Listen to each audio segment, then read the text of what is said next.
Dans une famille, il y a des secrets, il y a une intimité. Mieux vaut d'être incompris que de ne pas comprendre les gens.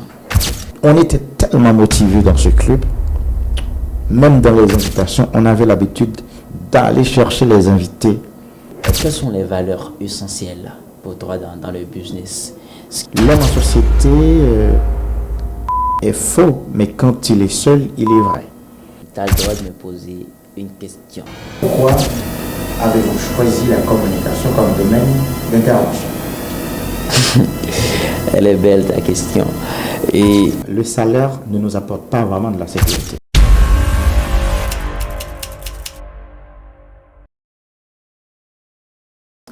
alors, bonsoir à tous et bienvenue dans cette nouvelle vidéo. On est samedi, comme on est là pour vous apporter de la valeur dans chaque vidéo. Et bienvenue dans ce podcast, Vos choix et pourquoi. Comme vous savez très bien que chaque parcours, chaque histoire révèle de nouvelles vérités dans la vie de chaque personne. Alors aujourd'hui, j'ai l'honneur de recevoir et d'accueillir une personne très inspirante et très spéciale pour nous. Alors, Jay, comment tu vas? Bonsoir Ali, bonsoir à tous. Alors c'est un plaisir énorme pour moi d'être avec vous ce soir, histoire de participer à ce grand podcast. Ça fait plaisir. Baptisé Vos choix et pourquoi. Eh bien ça va super bien, merci. Merci Jay, donc merci encore d'avoir accepté l'invitation. Donc bien que ça fait longtemps que nous devons faire ce podcast, mais malheureusement on n'a pas eu la chance, on n'a pas eu le temps. Oui, surtout à cause de mes responsabilités. Vous savez, je suis très chargé ces jours-ci. Ouais, et que je n'avais pas encore eu la chance de venir participer. Mais ça me tient toujours énormément à cœur de participer à ces genres d'activités et de donner le coup de pouce dans la mesure du possible pour pouvoir avancer, surtout avec vos travaux.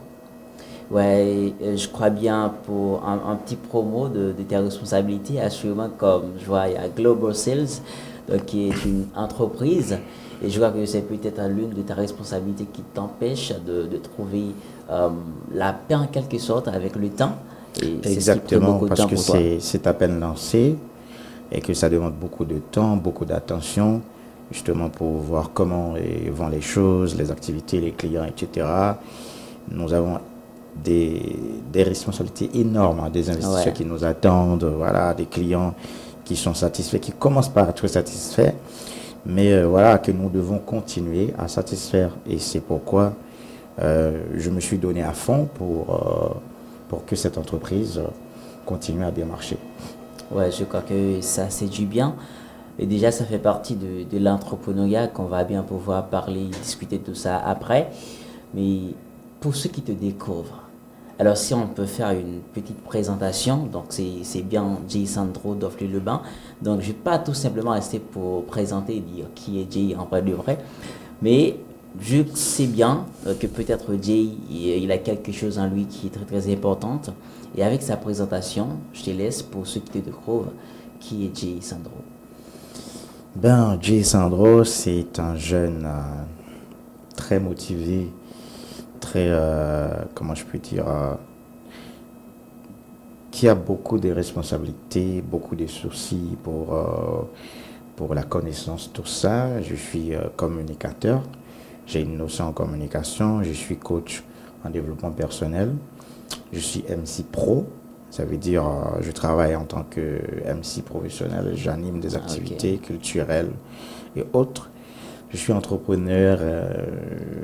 Actuellement, j'ai fait une étude en sciences juridiques. Je suis en 4e année à l'UEH et DEP plus précisément. Et donc, je suis le PDG de TSTVS, Top Speakers TV Show, et PDG de TSA et Top Speakers Academy. PDG également de Lubens Family Technology Center, LFTC. C'est une école de Shitrock. Et donc, quoi d'autre? Je suis l'un des investisseurs de Global Sales Enterprise, comme vous pouvez constater. Ouais. Et donc, nous sommes là aujourd'hui pour parler non seulement de mes choix et de mes vécus, etc., histoire de motiver les jeunes. C'est tout ça. Je suis un activiste, leader de formation. Actuellement, je lance des formations sur le leadership transformationnel et le leadership organisationnel pour voir comment je puisse apporter ma contribution voilà, dans la formation et la transformation des jeunes pour que nous ayons des nouveaux leaders pour une nouvelle Haïti, comme j'avais choisi comme thème, les nouveaux leaders pour une nouvelle Haïti. Voilà. Ouais, je crois que ça c'est exactement, juste pour un petit peu rebondir là-dessus, sur le rappel du nom de podcast, c'est bien vos choix et pourquoi, et c'est ce qui va faire le tour de ce podcast aujourd'hui. Très bien. Parce que dans la vie, chaque personne a la possibilité, a la capacité de faire un choix. Donc il suffit de bien savoir quel choix est-ce que tu dois faire. Donc, de bien vérifier d'abord là où tu vas. Est-ce que ce choix que tu vas faire là, ce sera le meilleur choix ou du moins ça va être le contraire. Exactement. Donc, pour continuer et pour entrer dans le vif du nom de ce podcast, qui est bien vos choix et pourquoi. Donc, on sait à un moment donné, tu n'étais pas la personne que tu es aujourd'hui en vrai de vrai. Non. C'est que tu as un parcours, des moments difficiles que tu as vécu, que ce soit personnel ou professionnel, ou dans ta famille, personnelle aussi. Donc, j'aimerais savoir, parce que il y a quelque chose que je ressens, et je sais peut-être que tu caches en toi. Donc, peut-être que ça, c'était le début du choix qui te fait d'être la personne que tu es aujourd'hui. Quel était ce moment et d'où vient ce déclic que tu as et qui te fait que tu es cette personne, tu es cet homme responsable et bien équilibré en quelque sorte avec sa famille. Quel était ce moment? Quel était ce déclic? Ah bon, parlant du déclic, je dois vous rappeler que ça a commencé depuis après avoir terminé mes études classiques. C'était en 2015, je crois. Donc, juste avant même de me rendre à Port-au-Prince pour aller continuer mes études à l'université. Donc, il y avait un ami qui m'a invité à participer dans un club littéraire. C'était à cette époque COS, Club of the Stars. Okay, on savait, donc on avait l'habitude de se réunir à Fatima. Donc c'était là que tout a commencé. Donc il s'appelle bien sûr Dorcilien Rouge-Cardonnel. C'est quelqu'un pour qui j'ai beaucoup d'estime.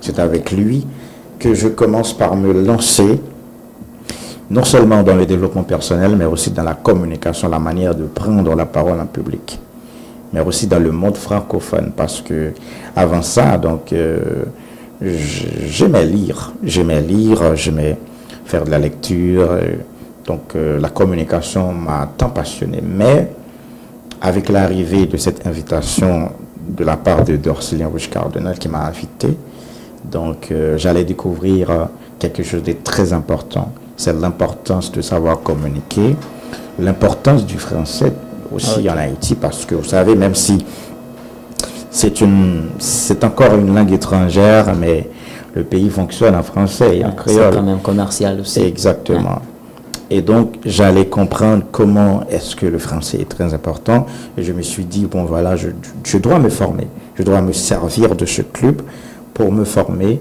dans la langue française.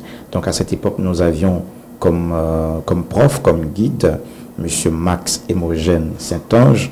Je crois qu'il travaille encore à Fatima. Donc, il nous donnait des cours de grammaire, etc. Donc, il faisait tout, voilà, pour que nous puissions avoir non seulement de la capacité à nous exprimer librement en français, mais aussi d'exposer nos talents en tant qu'artiste, en tant que chanteur, slameur, etc. Donc, avec ce club, j'arrive à commencer par exposer mes talents, non seulement dans mon langage, ça s'améliore, et donc, mais aussi dans mes capacités artistiques. Vous savez, je suis artiste, il y a une certaine époque, je faisais de la musique. Ok, tu faisais de la musique. Exactement. Donc, il y a une bonne partie de ma vie ben, je pourrais dire, qui a commencé par ça, parce que autrefois, donc, j'étais vraiment fou de la musique, du rap, etc. Jusqu'à maintenant, jusqu'à présent, je suis fan du rap, mais en étant fan, donc je ne fais plus de la musique, mais ça reste encore un objectif.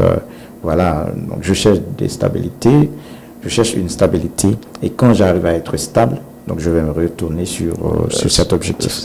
Donc tout ceci pour vous dire que je viens de loin, donc si vous me voyez aujourd'hui avoir la capacité de m'exprimer en français, voilà, donc ça vient de ce Club of Stars, et après donc je me rendais à Port-au-Prince pour continuer avec les études. Donc à Port-au-Prince, j'ai étudié la communication, et voilà, donc aujourd'hui je suis devenu la personne que je suis. Mais n'était-ce pas cette invitation? Ben, je ne sais pas. Je ne sais pas si j'allais vraiment être cette personne passionnée de la communication, passionnée du français, etc., passionnée de la lecture. Donc voilà, je ne sais pas ce que cela, comment je pourrais dire, ce que je pourrais devenir, mais je dois tout à cet ami, donc Dorcilien Rouge-Cardonnel, qui m'a invité à ce club. Et grâce à ce club, j'arrive à être parmi les jeunes sur qui on peut compter à Port-de-Paix. Voilà. Je crois que ça, c'est une histoire qui a débuté avec une inspiration, avec certaines émotions très fortes et très puissantes.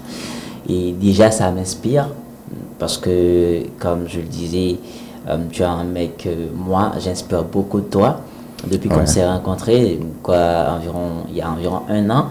Mais comme on est aujourd'hui un peu plus connecté, donc on n'était pas trop connecté avant que ça, mais j'étais toujours là en mode fan, suivi, tout ça, sur les réseaux, dans les activités où tu animes.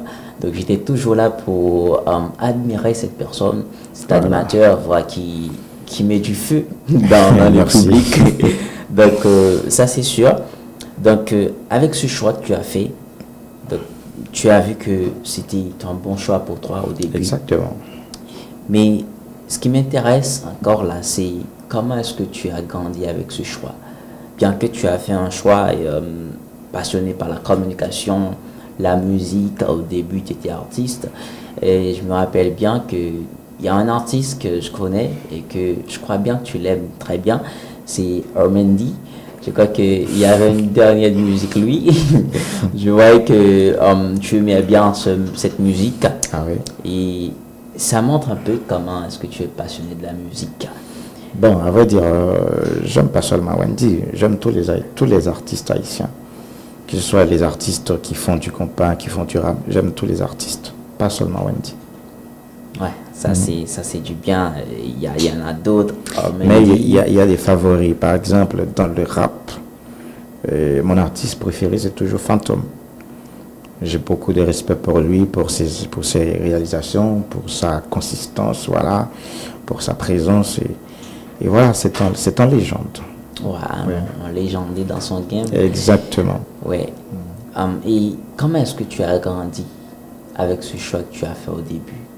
Ce choix d'accepter l'invitation de ton ami, de participer dans des activités et commencer à grandir et à pratiquer et à être la personne que tu es aujourd'hui. Ben, au début, ce n'était pas facile, vous savez. Donc, lorsqu'on fait un choix, au début, on ne sait pas vraiment pourquoi.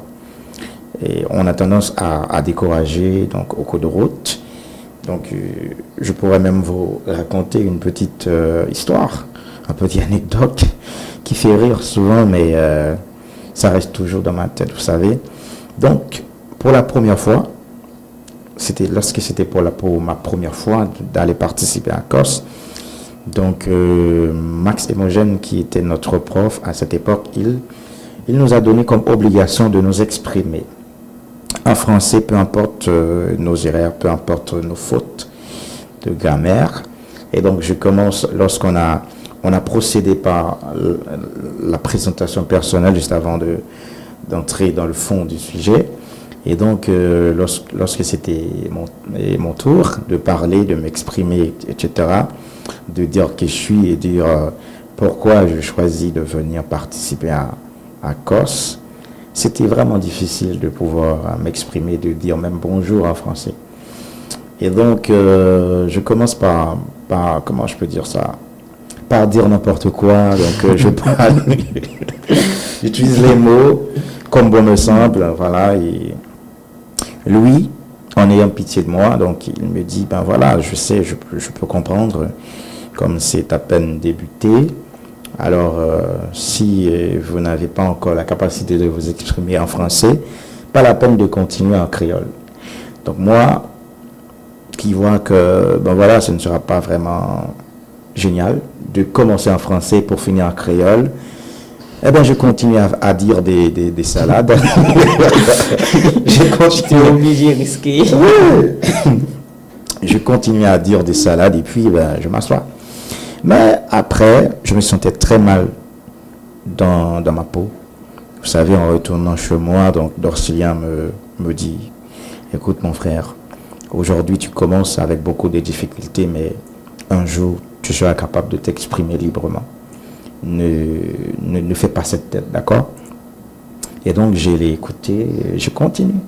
Mais écoutez, si je n'avais pas cet ami pour me booster, et parfois, donc, d'aller chercher, d'aller passer, les prendre chez eux pour aller venir participer à COS. Tellement on était motivés. Donc lui, il avait l'habitude de m'envoyer des petits textos. À cette époque, c'était une question d'SMS. Donc pour me dire, bon, c'est l'heure, il faut venir à COS, etc. Donc c'était, comment je peux dire, c'était vraiment difficile au début. Vous savez, mais il nous faut quand même quelqu'un pour nous motiver, pour nous rappeler ce dont nous sommes, ce pourquoi nous sommes nés et c'est pourquoi nous avons commencé, d'accord? Donc lui, il était là pour moi, donc j'arrive à traverser tous ces moments difficiles et aujourd'hui, ben, je peux dire grâce à lui, je deviens la personne que je voulais toujours être. Et voilà que tu es cette personne aujourd'hui. Exactement. Cette personne qui inspire, voilà, qui motive tout le temps. Qui motive les gens, donc dans ses conférences, ouais. Dans ses interviews, par-ci, par-là, ses interventions. Donc c'est toujours très très inspirante et ça me fait plaisir. Et je le répète encore, j'apprends toujours. J'apprends toujours dans tes interviews, dans tes conférences, là où tu interviens. Donc, je fais toujours de mon mieux pour être présent. Oui, ce sont des sources d'enrichissement. Parce que je sais que dès qu'il y a quelque chose, du moins une activité dans laquelle il y a une personne au moins qui va parler, qui va partager certaines choses, même si c'est une personne qui sera présente pour bénéficier de ces choses, j'espère bien être cette personne. Ah oui, c'est toujours important. Et je me bats pour être présent. C'est toujours important. Exactement. Mais en ce qui concerne, toujours dans ce cas de choix, de vue personnelle, pour être comme tu es aujourd'hui, j'aimerais savoir, pour te poser cette petite question, qu'est-ce qui te tient à cœur dans ce parcours personnel depuis le début jusqu'à aujourd'hui, qui te tient le plus à cœur, malgré les risques que tu as pris, les échecs, malgré que tu as passé un moment où tu as dit beaucoup de salades, et aujourd'hui tu es comme ça. Qu'est-ce qui te tient à cœur le plus? Ce qui me tient le plus à cœur, ou du moins ce qui m'a beaucoup plus marqué dans ce choix que je fais, c'est parce que au début, personne ne croyait en moi, personne ne me faisait confiance. Certains membres de la famille avaient l'habitude de me dire que un jour je serais fou parce qu'ils ne me comprenaient pas. Ils ne me comprenaient pas.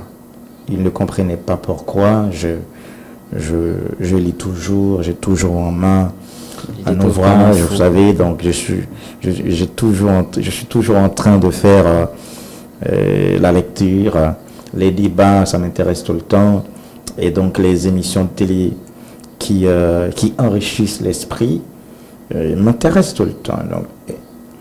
Donc eux, ils ne sont pas comme moi. Ils ne sont pas comme moi, donc je ne veux pas dire qu'ils ne sont pas, comment je peux dire, ils gagnent leur vie. Mes frères, ils gagnent leur vie à partir de leur passion. Donc, chacun a sa passion, vous savez.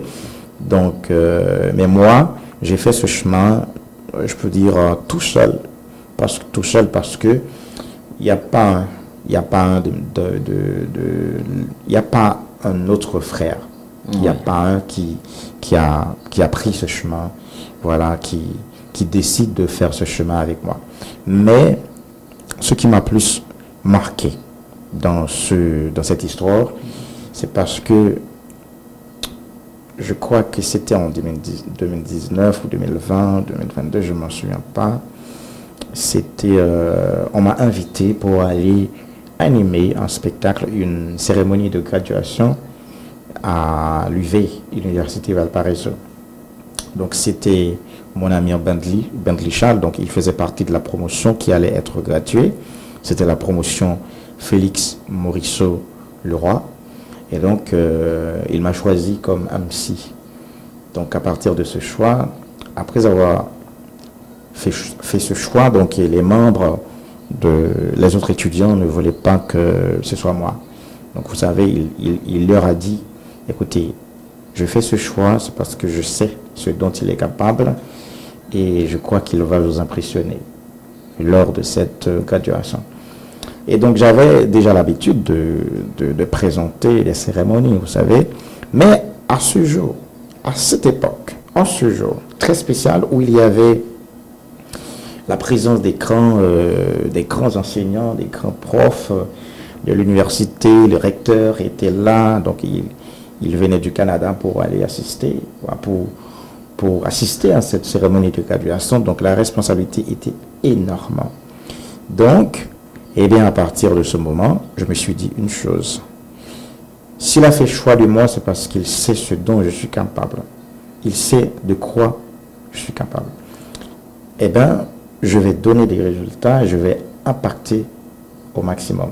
Je vais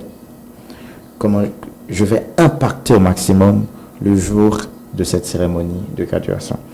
Et du coup, ben voilà, c'était le cas. C'était le cas. Donc même les étudiants qui l'ont dit, ben voilà, qui lui ont dit, ben non, il faut que cette personne soit capable d'impacter, d'impressionner les profs, le recteur, etc.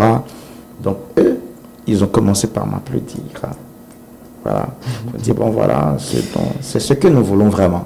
C'est ce que nous voulons à ce grand jour.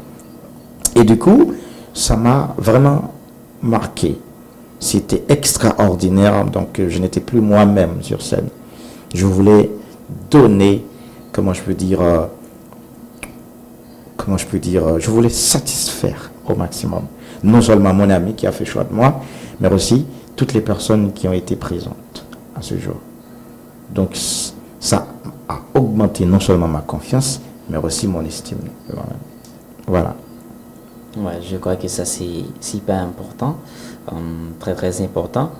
Alors, pour se battre afin d'impressionner des gens qui ne croyaient pas en toi. Effectivement. Et surtout, il y a un ami de toi qui a fait le choix de toi. Ah oui. Donc, tu dois quand même faire de ton mieux pour donner la meilleure version de toi. Je ne devais pas le décevoir. Normalement. Donc, juste pour un petit peu rebondir sur ce que tu disais tout à l'heure concernant ta famille au début qui ne croyaient pas en toi, ils te trouvaient un peu, les gens de ta famille te trouvaient un peu folle, comme si tu étais fou, je dirais. Un peu bizarre. Parce que tu lisais tout le temps et tu étais tout le temps concentré sur les choses essentielles, les choses qui nourrissent l'esprit. Exact. Donc, juste pour dire que parfois, je crois que c'est normal d'être comme ça, pour être dans un endroit, dans un espace où que les gens ne te comprennent pas. Ouais. Et comme il y a Youssoufa qui a dit ça dans une de ses musiques, il a dit que... Ah oui. Donc, parfois, mieux vaut que ce sont les gens de ta famille qui ne te comprennent pas, parce que tu lis tout le temps. Mais par contre, toi, tu les comprends. Mais aujourd'hui, donc, ils m'acceptent et ils sont fiers de moi. Exactement. Ils sont fiers de moi, surtout ma mère. Donc là, quand elle me voit parler, donc vous voyez, donc c'est toujours avec plaisir de m'assister quand j'anime, quand j'interviens en tant que conférencier, etc. Donc elle est on ne peut plus fière de moi. Ouais, je crois que ça, c'est le résultat de l'incompréhension qu'il y avait 5-10 ans avant. Voilà, c'est pourquoi on doit continuer à se battre malgré les critiques. Exactement, parce que je dirais que parfois, il suffit tout simplement d'être fou. Ah oui. Parfois, il faut être fou. Ouais. Si on prend l'exemple de Thomas Edison, il fallait qu'il soit fou pour inventer l'ampoule électrique. Exactement. On peut prendre d'autres ensuite, comme Bill Gates, etc. Donc, il fallait que ces mecs-là soient, disons, faux et pour réaliser certaines choses.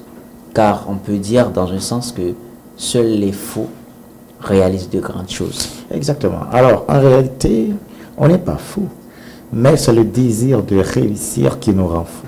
Donc les gens nous voient comme des fous. Napoléon Hill a parlé de ça, de ce désir ardent qui nous pousse à faire ce que les gens, eux, ils n'ont pas fait, et donc qui nous permet d'aller au-delà d'eux-mêmes, au-delà de nous-mêmes et de nous dépasser considérablement.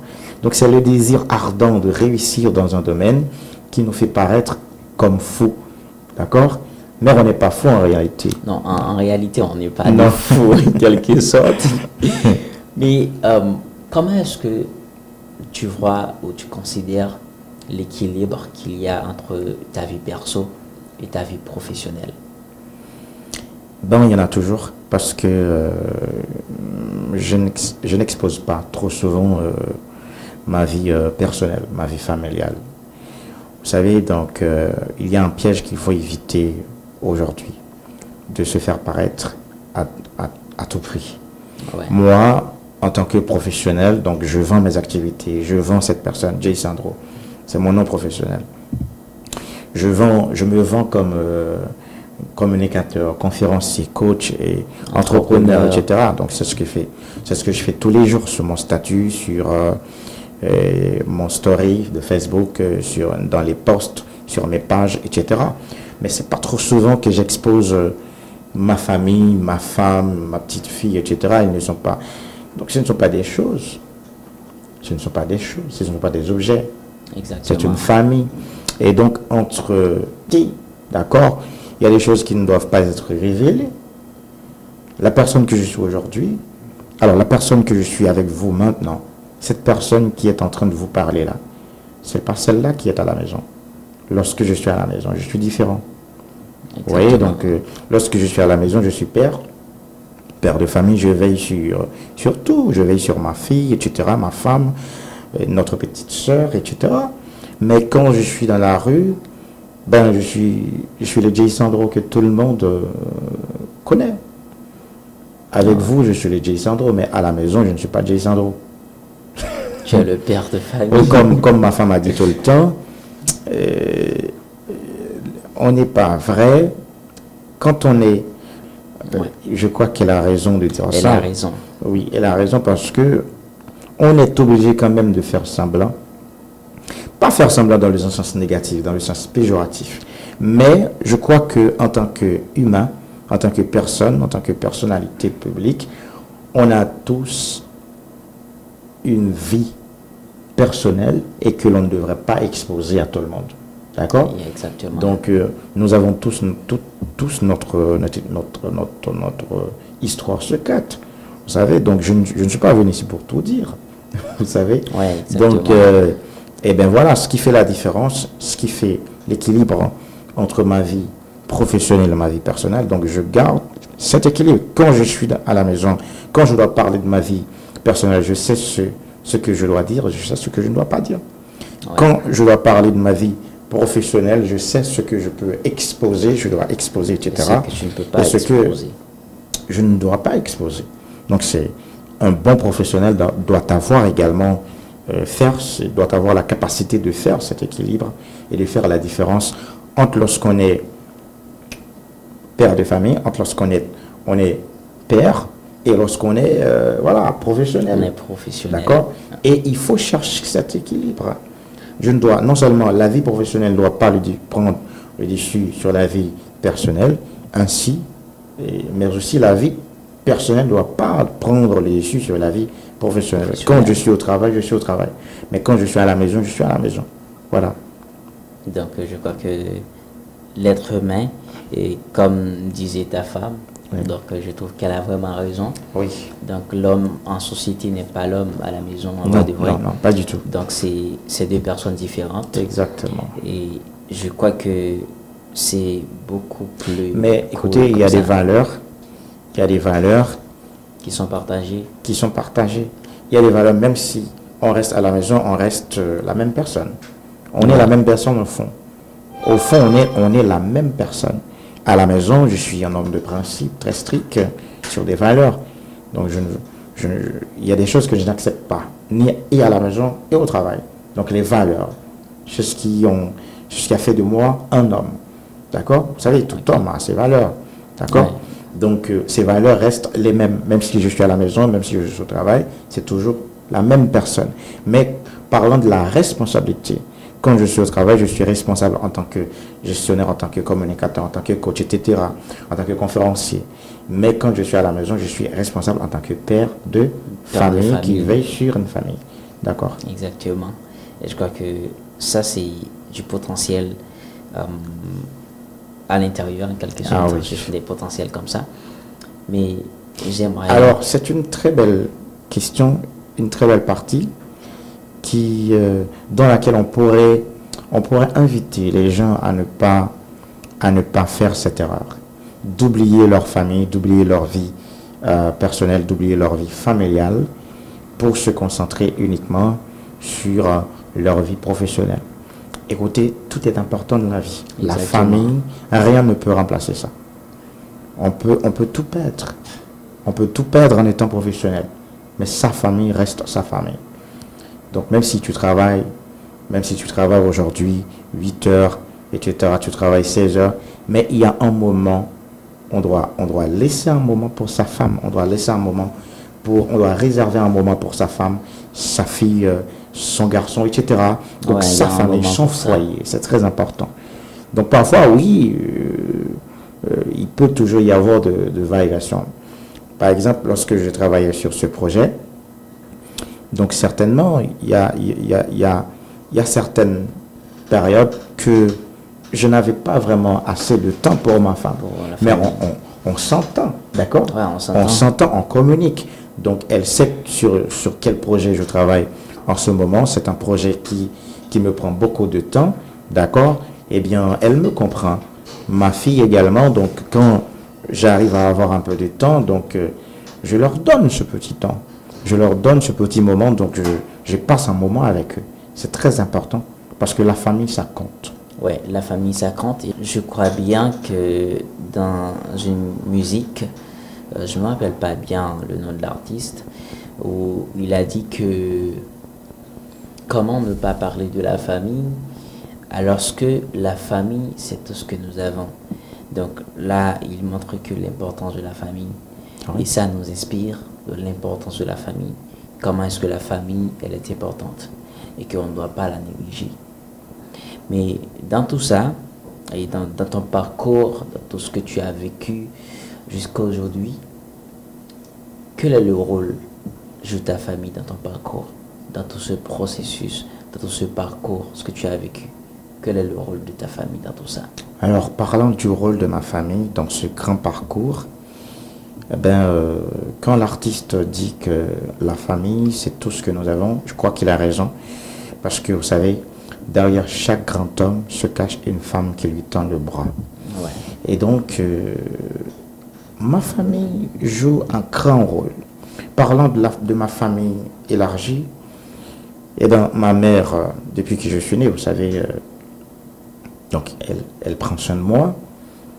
Elle a payé mes écolages, etc. Donc, aujourd'hui, je suis la personne que je suis aujourd'hui, c'est grâce à elle. Encore ma femme, donc elle participe grandement à cette réussite, à ce genre de succès que j'accumule ces jours-ci. Et donc, ma femme est toujours là pour moi. Elle me conseille, elle me motive. Vous savez, c'est elle qui me prépare à manger, qui me prépare à boire, ouais. qui prépare mes vêtements, etc. Aujourd'hui, si vous me voyez dans un spectacle, en train d'animer, je suis très chic, mais c'est ma femme. Vous voyez? Donc, si vous me voyez en bonne santé, c'est grâce à elle également. Donc, voilà. Donc, elle veille surtout sur moi. Elle veille toujours.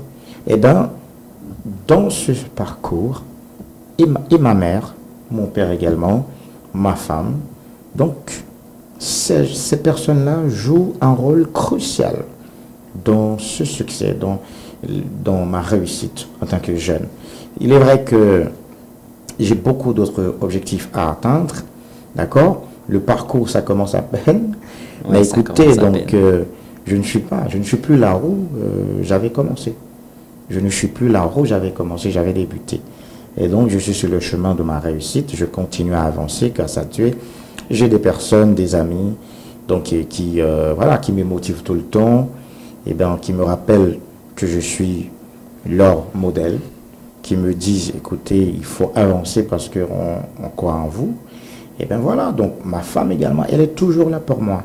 Tout c'est pour vous dire que la famille, quand on a une bonne famille, donc ça peut contribuer vraiment à notre réussite. Exactement. Je mets l'accent sur une bonne famille. Vous savez, il y a des gens qui ne sont pas fiers de leur famille. Ouais, Qui ne il y sont en pas a- fiers il y a de certaines moi. personnes. Je suis fier de ma famille. Je suis fier de ma mère. Je suis fier de ma femme. Je suis fier également de mon père. D'accord? Donc Ouais, ça se mérite. on avance. Ouais, c'est exactement ça. Comme il y a des personnes qui ne sont pas fières de leur famille, Oui. alors que c'est quelque chose qui ne devrait pas être comme ça. Oui. Donc, peu importe la situation, on doit être fier de notre famille. Ben, est-ce que je suis d'accord avec vous? Écoutez, il y a certaines. Donc, je crois qu'ils ont leur propre raison de ne pas être fiers de leur famille. Vous savez, donc toutes les familles ne fonctionnent pas de la même manière, de la même façon. Parfois, c'est vrai qu'on fait partie d'une famille, mais écoutez, parfois, on subit des actes. On subit des actes de préjugés, voilà, donc de manque d'encadrement, etc. Donc, il y a des familles dans lesquelles on ne peut pas vraiment avancer. Moi, j'entends souvent certains gens disent que, écoutez, je ne suis pas fier de ma famille parce qu'il y a trop de jalousie, il y a trop d'hypocrisie. Ok. Voilà, Donc, vous dans ce savez, sens, c'est donc, très. ils peuvent avoir leur propre raison de dire qu'ils ne sont pas fiers de leur famille. Mais moi, donc il n'y a pas de famille parfaite, vous savez. Non. il y a Mais pas de famille parfaite. voilà, donc je crois que quand même, j'ai une certaine fierté pour la famille dans laquelle je suis issu. Ouais, je crois que ça, c'est très important. Oui, Donc, il suffit d'avoir une très bonne famille exactement. et pour en fier. Exactement. C'est ça la solution. Est-ce que tu peux me donner une leçon de vie que ta famille t'a appris? Bon, ma mère me dit tout le temps, la vraie richesse, ce sont les gens. Et je continue à enseigner ça. Ok. Et elle est toujours entourée des gens. Jamais seule. Elle me dit, si vous avez des gens et ils ont confiance en vous, vous avez tout ce qu'il faut pour réussir. Parce que la confiance des gens, c'est quelque chose que l'on ne doit pas sous-estimer. L'argent que vous aurez, la fortune que vous aurez, ce sont les autres qui vont vous apporter tout ça. L'estime que vous aurez. D'accord? Ouais, ça c'est ça exactement. va venir des gens. D'accord? Donc, l'entreprise que vous aurez, les clients, ce sont les autres. Les collaborateurs, ce sont les gens. Donc, la vraie richesse, c'est moun. De pour gagner moun ou qu'à riche. Exactement. Et je crois bien que tu as dit ça dernièrement dans ta dernière conférence. Effectivement. Je me rappelle parce que j'étais là, j'étais présent pour assister à cette conférence. C'était l'intervention à Nouveau Club Production. On m'a invité là-bas, vraiment. Ouais, donc, dès que tu as les gens, oui, tu peux réussir. Toi, oui, tu peux réussir. Il ne faut jamais négliger la confiance des gens. Il ne faut jamais s'abuser de la confiance des autres. C'est très important. Il faut s'en Quand occuper. on vous fait confiance, vous devez prendre, je m'excuse, vous devez prendre cela à cœur. Parce que, écoutez, c'est à partir de cette confiance que l'on vous fait que les portes vont s'ouvrir. Ouais, Si ça, personne ne vous fait confiance, toutes les portes sont fermées. ouais, ça c'est très très important. Donc il suffit de prendre en charge la confiance des gens. Exactement. Parce que la confiance, on peut dire, c'est pas quelque chose qui est aussi facile comme Non, ça à donner. c'est pas un hasard. C'est très, comment dirais-je, très intime. Oui. Donc même si ça ne monte pas vulgairement. Oui, ça peut se montrer. Ça peut se montrer à travers les actes. D'accord? Quelqu'un qui vous fait confiance, il vous montre ça. Il vous montre qu'il vous fait confiance, peu importe ce qui arrive. D'accord? Il vous montre ça à travers des actes. D'accord? Ok. Et quand on vous fait confiance, vous allez voir ça. Parce qu'on va vous confier des petites et des grandes choses. Ouais, Voilà. même les petits détails. Exactement. Donc on vous confiera ça quand même. Exactement. C'est parce que ça c'est très très important. Mais pour entrer dans ce deuxième point, dans ce podcast qui est très très important, qui est l'entrepreneuriat, dans le business, tout ce qui a rapport avec l'argent, parce que quand on voit l'entrepreneuriat, on voit l'entrepreneur, on voit l'argent. Ah oui. Donc il y a l'argent, que ce soit rêve d'avoir des chiffres d'affaires énormes, mais c'est encore très très important. Ah oui. Qui t'a inspiré à entrer dans l'entrepreneuriat? Eh bien, ce qui m'a inspiré à entrer dans l'entrepreneuriat, ça a commencé avec la lecture de 2 ouvrages. Alors 3. Ok, 3 ouvrages. Pour le développement personnel, c'était la lecture de Réfléchissez et devenez riche avec Napoléon Hill, alors qui m'a donné une passion pour le développement personnel, qui m'a donné une autre version de moi-même. Mais pour le business, je crois avoir lu un ouvrage titré Ce que l'école aurait dû nous enseigner. C'est un très bon ouvrage. C'est un ouvrage écrit par un Africain, c'est un conférencier comme nous. Donc, je crois que c'était je ne me rappelle pas l'année, c'était en 2018 ou 2019. Oui. Donc, j'ai lu cet ouvrage. Et ce que l'école aurait dû nous enseigner. Cet ouvrage a changé ma façon de voir le monde, ma façon de voir le travail et le business. Autrefois, écoutez, nous sommes tous pris dans ce piège de devenir intellectuel pour aller travailler, pour aller déposer notre CV. Ouais, d'accord? C'était ça le rêve. Donc, c'était ça. De nous voir, de nous retrouver dans un bureau, d'accord, très propre, avec une chaise qui tourne. Écoutez, on travaille, on sent qu'on est en train de réussir. Mais pourtant, à force qu'on arrive à mieux comprendre les choses, à mieux comprendre le monde de l'entrepreneuriat, le monde du business, eh bien, on arrive à comprendre qu'il y a vraiment 2 parties. Il y a ceux qui recherchent la sécurité et ceux qui recherchent la liberté. Ok. Donc, la lecture de ce 2e ouvrage m'a ouvert les yeux. C'est l'ouvrage de Rich Dad Poor Dad de Robert Kiyosaki, d'accord, et Père riche, Père pauvre. Donc, il nous présente un cadran avec 4 parties. Donc, il y a je ne me rappelle pas les cadrans, mais il y a dans les 4 cadrans qu'il nous présente, il y a une catégorie de personnes qui décident d'aller travailler, donc pour avoir un job, voilà, pour avoir un salaire. Il y a une catégorie de gens qui décident de travailler avec eux-mêmes, d'ouvrir un petit business, une entreprise, voilà, personnelle, ou bien les avocats, les médecins, etc. Donc, qui donnent des services de manière indépendante. Donc, ce sont des travailleurs indépendants. Il y a une autre catégorie qui font du business, qui investissent de l'argent et donc ils font travailler de l'argent à leur place. Et une autre catégorie qui crée un système et qui, à partir de ce système, donc, ils ont de l'argent. Donc, moi, je suis du côté de l'investisseur et du créateur du système. Aujourd'hui, j'investis, mais aussi je crée un système. Je crée des systèmes donc pour me rapporter de l'argent. D'accord? Donc, Pourquoi j'ai fait ce choix? Eh bien, j'arrive à comprendre que celui qui recherche de la sécurité n'en aura jamais. Parce que, vous savez pourquoi? On dit que l'entrepreneuriat est très risqué, oui, c'est vrai. Mais le salariat aussi est aussi risqué. Et les risques s'installent dans l'incapacité de travail, dans le chômage. On ne sait pas vraiment quand ça va s'arrêter. On ne sait pas vraiment quand l'entreprise va faire faillite et qu'on va vous dire, écoutez, au revoir, on ne peut plus vous payer, je suis désolé, donc voilà.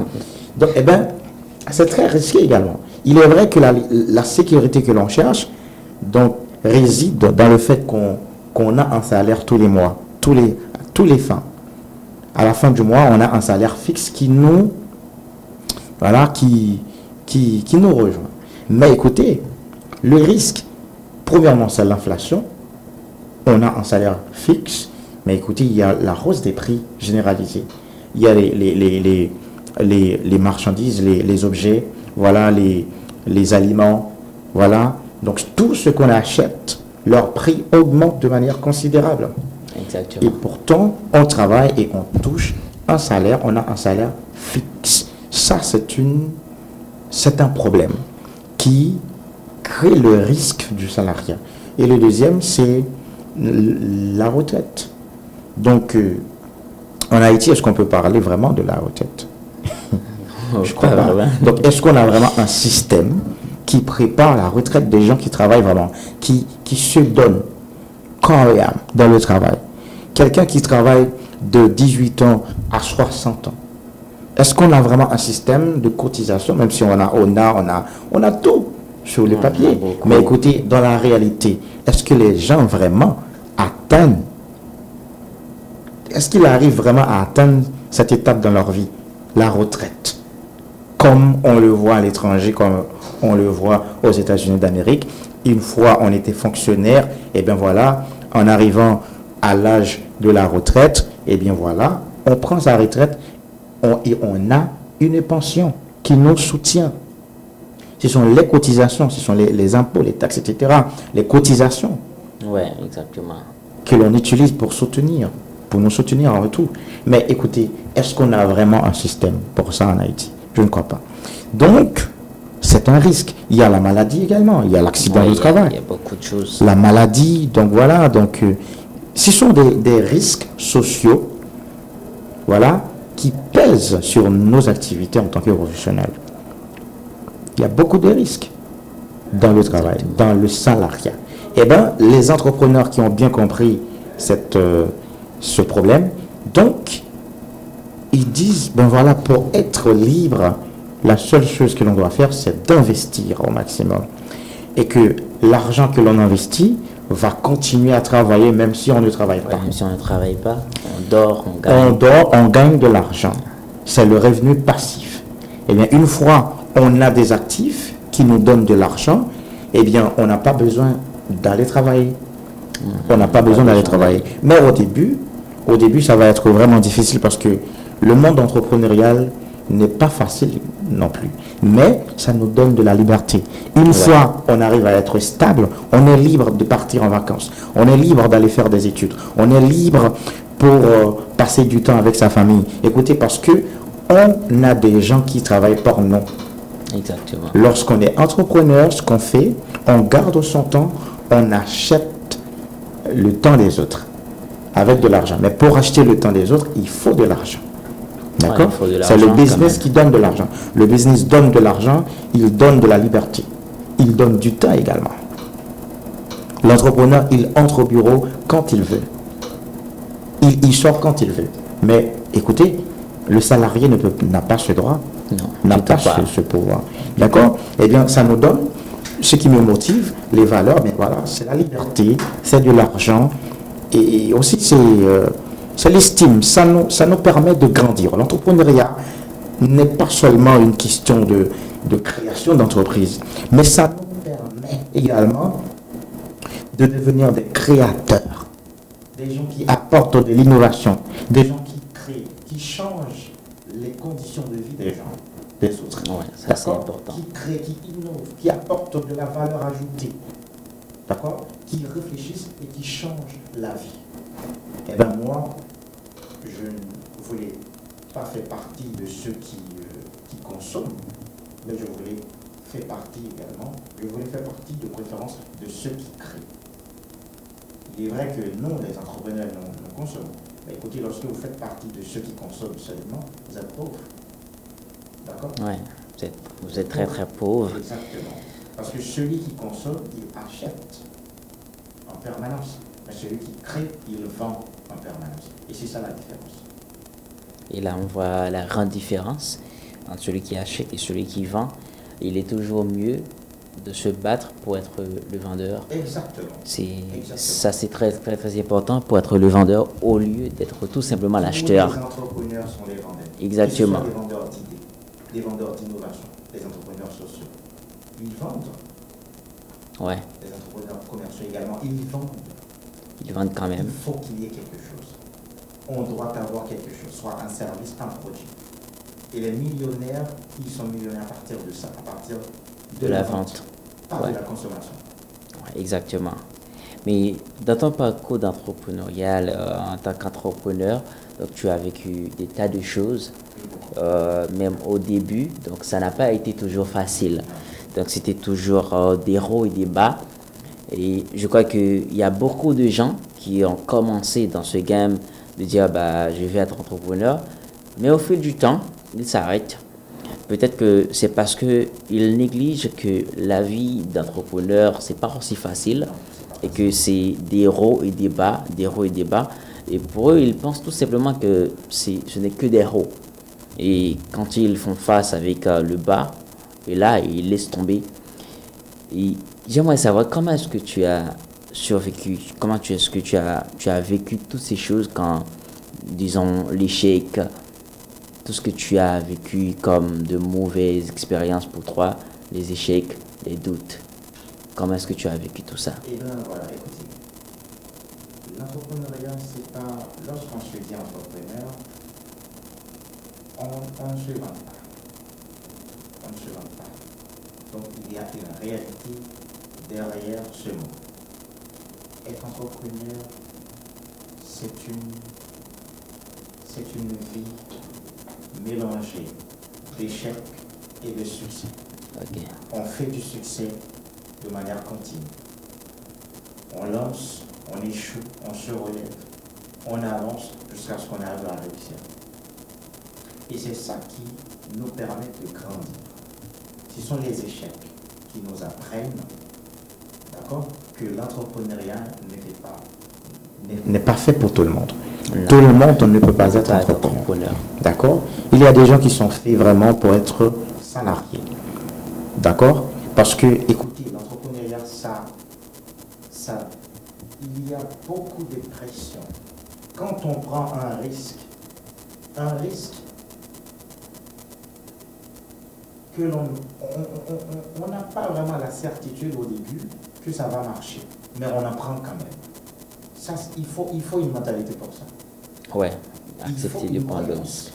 Dans ce qu'on peut réaliser, il faut vraiment avoir de la confiance en soi. Ça demande beaucoup de confiance en soi-même, en ses projets. Donc on se lance, mais qui nous dit que ça va marcher en réalité? On peut faire toutes les études de marché, on peut s'arranger, on peut faire tous les plans.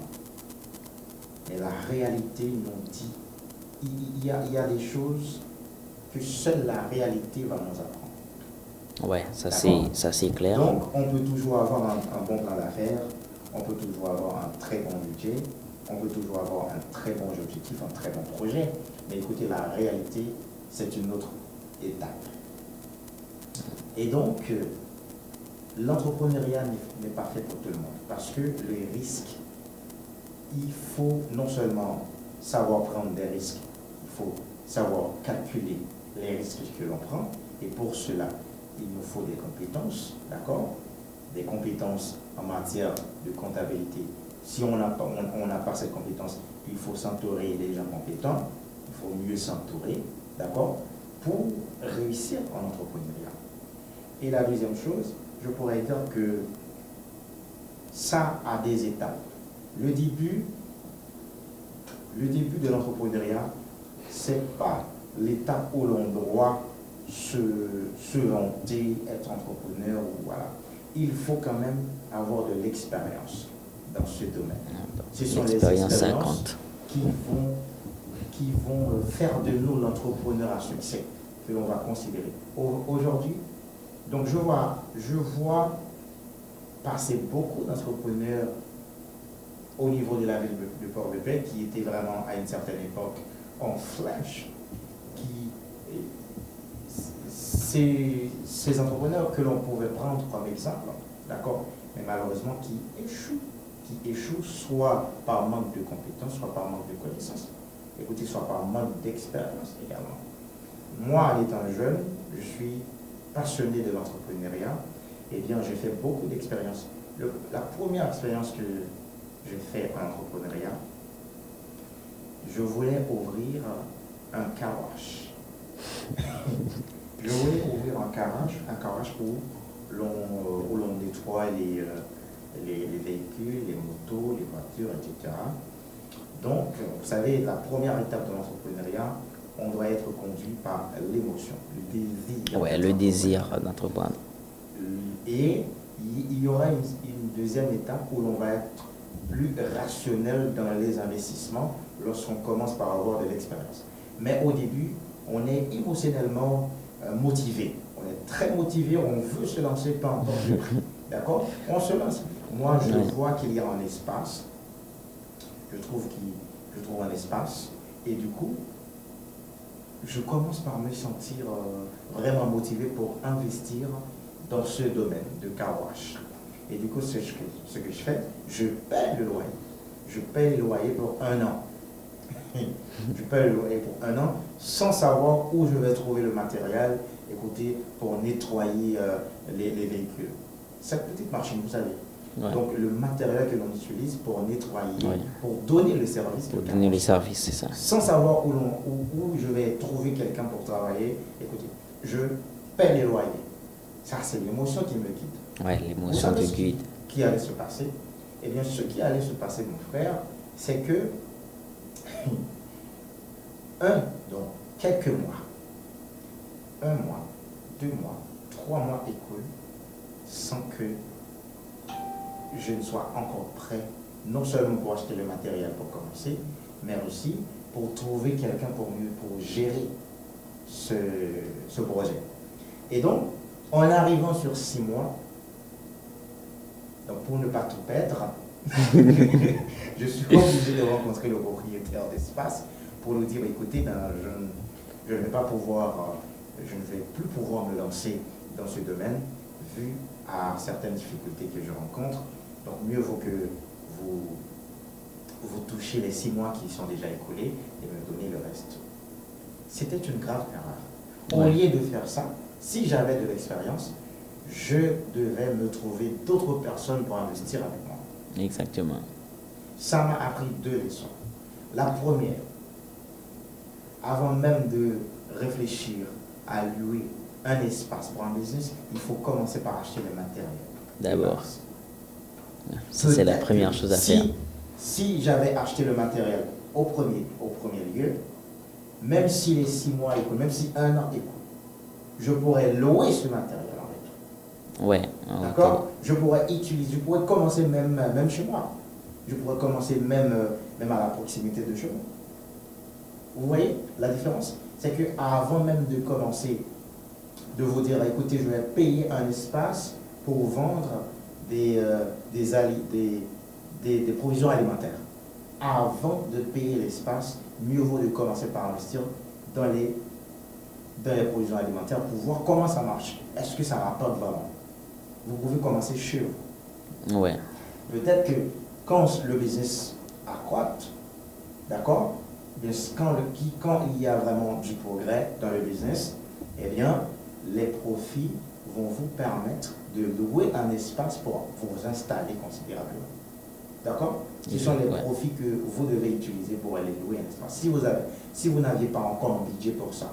Mais la deuxième leçon que j'ai appris, c'est que au lieu d'aller seul, mieux vaut s'entourer des autres. Des autres gens positifs. Avoir cette cette culture de collectivisme. On n'a pas cette culture, on n'est plus individualiste. On lance tout seul, on échoue tout seul. Donc certaines choses dans lesquelles on échoue, et pourtant on pourrait réussir si on s'entourait des gens, si on créait une équipe, si on investissait en commun. D'accord? Donc voilà, j'ai appris beaucoup de choses. Écoutez, aujourd'hui, Global Sales n'est pas une entreprise individuelle. D'accord? C'est toute une communauté de jeunes qui travaillent. Donc, moi, j'en fais partie. Mais cette entreprise ne se repose pas uniquement sur ma responsabilité. Ouais. D'accord? Donc, c'est une entreprise collective. C'est pas individuel. Et aujourd'hui, ça m'a appris à investir en commun. Même si c'est pas facile. Non, c'est pas aussi facile d'investir en commun. Mais, écoutez, il y a un adage qui dit ensemble, tout seul, on va quand même. On va mais vite. Ensemble, on va plus loin. On va plus loin. Ouais. Voilà, vous voyez, donc voilà, il faut cultiver cette culture de collectivisme, c'est-à-dire d'être ensemble, de se mettre ensemble pour faire quelque chose de grand. Donc, en pile fois, nous avons une tendance, chaque monde fait pareil. Et puis qui part même fait 5 ans. Tant que nous devons être nous ensemble, nous créons des entreprises de multinationales, des entreprises qui sont capables de servir des générations, 5 générations, des entreprises capables pérennes. Même gens n'y l'a offert. Ce que vous voyez. Donc voilà, c'est ça. Ouais, c'est exactement clair. L'expérience, ça compte. Ouais, l'expérience, ça compte beaucoup. Il est vrai que l'émotion va nous permettre de nous lancer dans ce mode de vie, dans ce business, dans ce monde, le monde entrepreneurial. Mais écoutez, lorsqu'on arrive à avoir certaines expériences, les échecs vont nous donner de l'expérience, la réussite aussi va nous donner de l'expérience, mais une fois avoir ces expériences, on aura besoin maintenant de la raison. On va être un petit peu plus rationnel dans les investissements, dans les dépenses, etc. Donc, il y a une certaine maturité que l'on a dans le business. On n'est pas émotionnellement, on n'est pas un entrepreneur, on n'est plus un entrepreneur émotionnel. Okay. Donc, on est devenu un petit peu rationnel par rapport à l'expérience que l'on a déjà acquis. Vous voyez? Donc, c'est ça le plus important. Oui, ça c'est très important. Et s'il y a une chose qu'on peut retenir dans tout ça, c'est que il faut se mettre en commun. Oui. Si on veut investir très bien, on ne veut pas perdre notre argent. Donc, mieux vaut s'entourer des gens positifs comme toi. S'entourer des gens sur qui on peut compter pour faire du chemin. Et pour avancer ensemble. Exactement. Et dans tout ça, ce que tu as appris, ce parcours d'entrepreneur, si tu as un conseil à donner aux jeunes entrepreneurs ou aux jeunes qui veulent se lancer, quel serait ce conseil? Le premier conseil que je pourrais leur donner aux jeunes entrepreneurs, c'est de prendre un petit peu de temps de se former. Parce que la formation, ça compte. Moi, j'avais pris du temps pour lire des livres sur investissement, sur l'entrepreneuriat et de suivre des coachs. Parce que lorsqu'on va se lancer, on aura besoin quand même des compétences en matière d'investissement et de l'entrepreneuriat. Exactement. D'abord, c'est se former. Prendre un peu de temps, non seulement pour se former en entrepreneuriat, mais aussi pour se former en investissement. Et le deuxième conseil, c'est de se lancer malgré tout. On ne doit pas être prêt. On ne doit pas attendre que l'on soit prêt, totalement pour se lancer. C'est une grave erreur. Il faut se lancer avec les faibles moyens que l'on a, le petit qu'il soit, parce que ça va grandir. Mieux vaut se lancer petit avec une grande vision que de se lancer de manière grande avec une petite vision. On va faire fiasco, d'accord? Commencez petit, ça va grandir de temps à autre, ça va grandir, et vous aussi vous allez grandir avec votre business. Les clients aussi vont s'accroître, d'accord? Ouais. Et ça va vous donner de l'expérience, ça va vous donner une notoriété dans le domaine. Quand les gens, ils savaient quand vous avez commencé. ils voient, d'accord, ils observent votre succès. Ils vont dire, écoutez, je les connais, lui. Il a commencé tout petit. Et aujourd'hui, regardez. Donc, il fait du succès, il fait du progrès. Donc, ça va vous donner une certaine notoriété dans le business. Commencez petit, mais avec une grande vision. Et le deuxième conseil, c'est la discipline. Un entrepreneur, c'est quelqu'un qui a beaucoup de discipline, qui s'est discipliné. Si aujourd'hui, vous devez travailler sur ceci, eh bien, vous vous êtes fixé l'objectif, eh bien, travaillez-y. Soyez discipliné. Aujourd'hui, vous avez à lire ce chapitre. Aujourd'hui, vous avez à faire telle ou telle chose. Ne procrastinez pas. D'accord? Soyez discipliné. Et le quatrième conseil que je pourrais donner aux jeunes entrepreneurs, c'est de se faire mentorer, de trouver un mentor. Dans chaque domaine, il y a toujours des gens, il y a toujours d'autres personnes qui ont déjà réussi dans le domaine.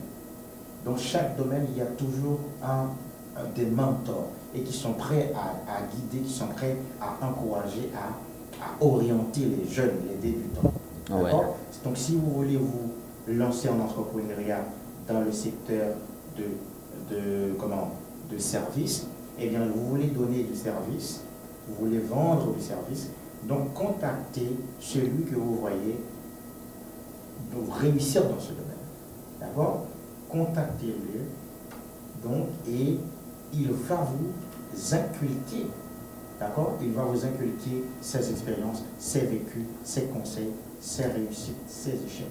Et toutes ces informations vont vous donner un bagage intellectuel pouvant vous permettre de réussir dans le domaine. C'est de vous trouver un mentor. Donc vous voulez réussir dans les écoles professionnelles, vous voulez être propriétaire ou entrepreneur en investissant dans l'éducation professionnelle, et bien écoutez, dans la formation professionnelle, donc retrouvez quelqu'un qui a déjà réussi dans ce domaine. D'accord? Pour vous améliorer, pour vous orienter. Et le dernier conseil, c'est d'avancer malgré les échecs. C'est la persévérance. Ouais. Il n'y a pas de grand succès sans la persévérance. On peut commencer, mais si on ne persévère pas, on ne persévère, on n'a pas de la détermination, on n'a pas de la persévérance, on n'aura jamais le résultat final.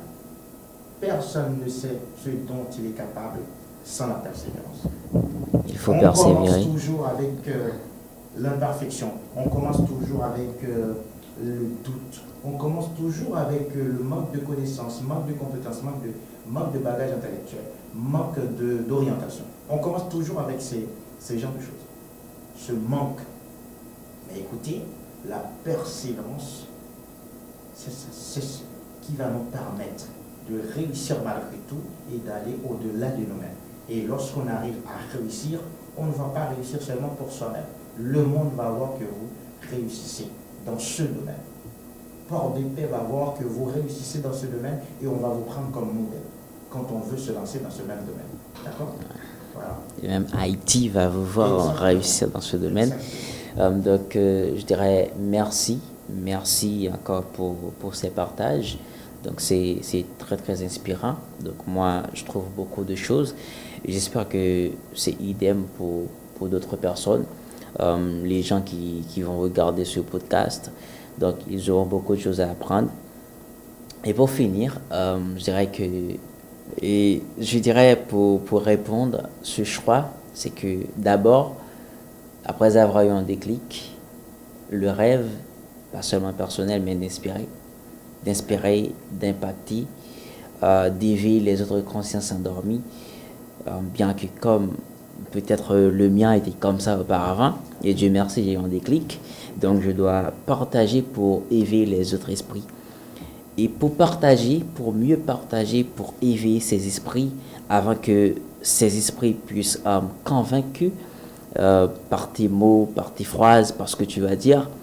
Donc, il faut être en mesure de ne pas être timide et pour partager ce qu'on a avec toute authenticité. Et pour en faire, il faut parler. Donc pour parler, il faut être en mesure de se communiquer. Ah Et c'est là que j'ai trouvé que le seul moyen, d'abord pour faire passer ce message, donc je dois être un communicateur. Je dois travailler sur ce point qui est la communication pour trouver le max de compétences, de développer ce potentiel à moi, cette capacité que j'ai, afin de bien faire passer mon message, que ce soit dans une conférence ou dans ce podcast. Donc si je n'étais pas en mesure de rester derrière une caméra et pour faire passer mon message, donc assurément ça n'aide pas du tout pas. Donc c'est juste parce que je travaille sur la communication. Donc je crois bien, les gens vont bien se pouvoir convaincre et trouver beaucoup de choses pour en profiter de mon message, juste pour inspirer. Donc c'est là le début.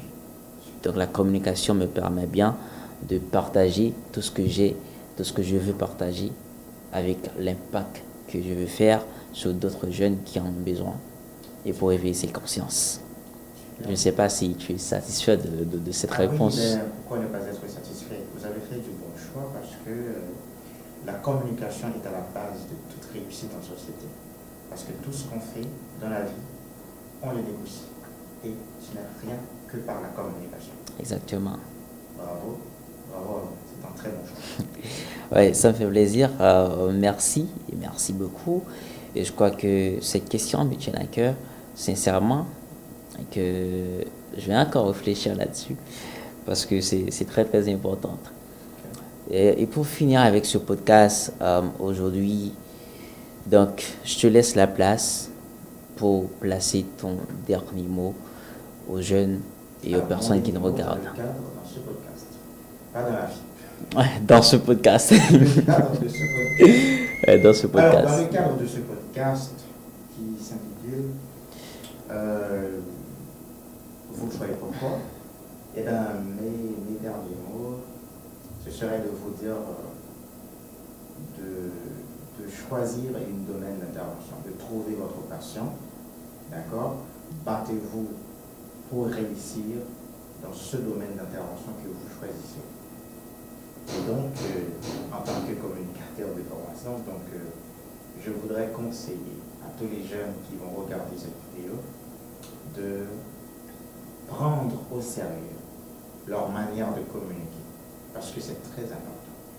Vous pouvez ne pas être un communicateur expert, vous pouvez ne pas être un communicateur de formation, comme moi, mais la manière, votre manière de parler, votre manière d'entretenir avec les autres, c'est très important.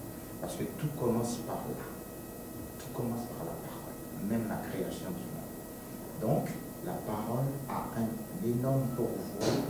La parole a un énorme pouvoir sur notre façon de voir les choses, sur nos choix. La parole peut changer les émotions. D'accord? Grâce à la communication, vous pouvez tout changer. Vous pouvez tout avoir. Toutes vos demandes pourront être acceptées. Mais c'est la communication, grâce à la communication. Donc je vous conseille, donc comme lui, il est passionné de la communication aujourd'hui, il ose se présenter derrière les caméras pour présenter ce podcast et présenter l'émission baptisée Déclic, mais aussi ce podcast baptisé Vos choix et pourquoi. Il ose, mais aujourd'hui, il fait du chemin, il fait du progrès dans ce domaine.